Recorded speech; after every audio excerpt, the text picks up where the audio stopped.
ekonomiya ng bansa ay binubuo ng iba't ibang sektor.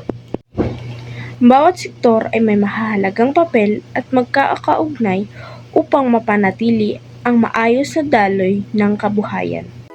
Ang unang sektor ay ang sektor ng agrikultura. Ang sektor ng agrikultura ang pinagmumulan ng pagkain at hilaw na materials. Ito ang nagsusuplay ng bigas, gulay, isda at iba pang produkto na kailangan ng ibang sektor. Ang pangalawang sektor, sektor ng industriya. Ginagamit ng sektor ng industriya ang mga produkto mula sa agrikultura upang gawing tapos na produkto. Dito, nililikha ang mga produktong ibinibenta sa pamilihan. Ang pangatlong sektor, sektor ng serbisyo. Ang sektor ng serbisyo ay nagbabahagi ng ekonomiya na nagbibigay ng tulong, kaalaman o gawain sa mga tao sa halip na gumawa ng produkto. Layunin nito na mapagaan ang buhay ng mamamayan at suportahan ang iba pang sektor ng ekonomiya.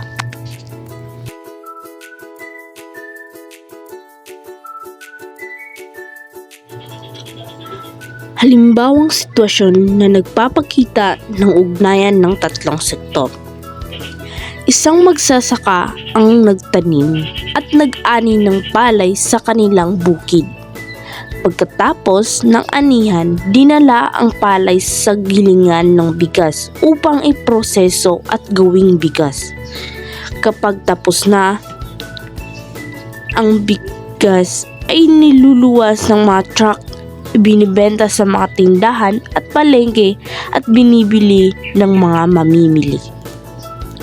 Sa sitwasyong ito, makikita na ang agrikultura ang pinagmulan, ang industriya ang pamproseso, at ang serbisyo ang naghahatid at nagbebenta ng produkto sa tao. Yan ang mga ugnayan ng sektor. Simple lang, pero napakahalaga kapag magkakasama tayo. Unti-unting umuunlad ang ating bayan.